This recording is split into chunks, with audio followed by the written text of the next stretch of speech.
Pernah suatu waktu Rasulullah SAW didatangi asyraf, delegasi dari beberapa negara yang ingin mengenal apa itu agama Islam. Sehingga mereka datang ke rumah Rasulullah SAW membawa unta, kendaraan yang ketika itu kendaraan yang paling mahal mereka miliki, itu untanya yang paling mewah. Diikat di depan rumah Rasulullah SAW. Tamunya pun masuk, duduk bersama Rasulullah SAW. Di depan rumah Rasulullah SAW ada beberapa sahabat. Ada Sayyidina Hamzah, kalian tahu Sayyidina Hamzah adalah orang yang pemberani. Ada Sayyidina Umar, kalian tahu Sayyidina Umar adalah orang yang pemberani. Ada Sayyidina Ali bin Abi Thalib, ada Sayyidina Sa'ad bin Abi Waqqas. 4 sahabat ini lagi nongkrong di depan rumahnya Rasulullah SAW, berjaga sebelum Allah Subhanahu wa taala turunkan ayat wallahu ya'simuka minan nas. Ketika mereka sedang asyik duduk, tiba-tiba Nuaiman datang. Ini Nuaiman kalau datang pasti bikin sesuatu yang aneh. Bahkan dikatakan tidaklah Rasulullah SAW dalam keadaan bersedih kecuali Nuaiman datang, Rasulullah akan tersenyum. Jadi sebagian sahabat itu senang kalau sudah Nuaiman datang, pasti Rasulullah bahagia. Tapi ketika itu Nuaiman datang, ingin duduk bareng-bareng Sayyidina Hamzah. Sayyidina Hamzah katakan pada Nuaiman, bercanda begitu. Nuaiman, kamu lihat unta orang datang dari luar Arab ini. Lihat, kata Nuaiman, ini besar banget ini, badannya besar gitu. Dagingnya pasti banyak. Iya nih kalau kita sate enak nih ntar malam. Kata Nuaiman, kata Sayyidina Hamzah, apakah kamu berani? Kata Nuaiman, saya berani aja asal kalian gak bilang sama Rasulullah.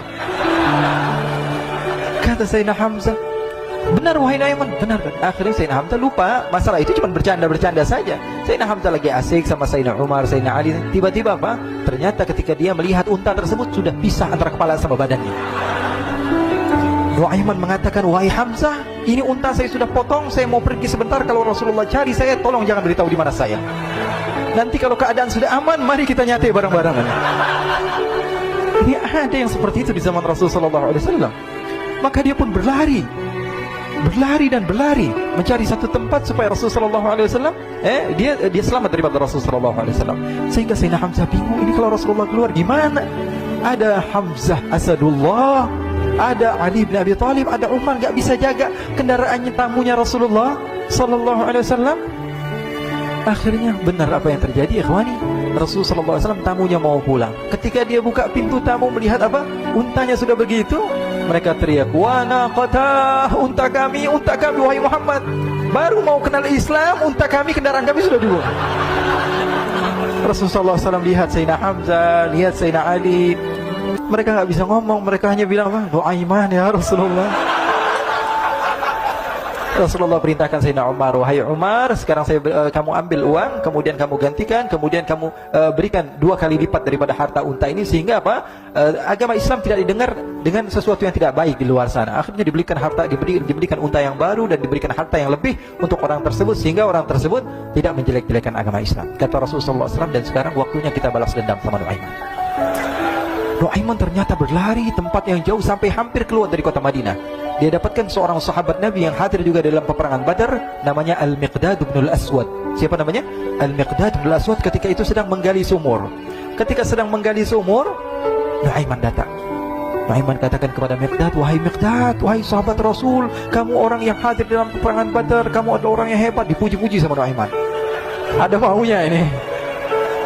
Akhirnya dia bilang, wahai Miqdad, tolong saya. Kenapa wahai Nuaiman? Kamu ini kekasihnya Rasulullah, orang yang disayang sama Rasulullah. Kenapa? Saya ini sedang dikejar-kejar orang jahat. Tolong selamatkan saya. Saya pengen masuk ke dalam sumur, boleh atau tidak? Kata Miqdad, siapa yang mengejar kamu? Pokoknya saya dikejar sama orang-orang. Kamu mau atau tidak selamatkan saya? Ya sudah, selagi kamu itu adalah sahabat Nabi, silahkan kamu masuk.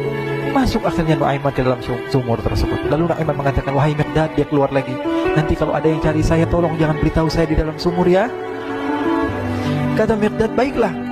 Kata Nuaiman, siapapun yang bertanya tentang saya, kamu tidak akan kasih tahu? Iya, kata. Walaupun Rasulullah yang tanya saya? Katanya, enggak mungkin Rasulullah datang ke tempat sejauh ini. Iya, walaupun Rasulullah. Akhirnya masuk Nuaiman. Setelah beberapa menit Rasulullah dan rombongan benar datang. Miqdad bingung ini. Ini kenapa Rasulullah datang ke RW kami ini?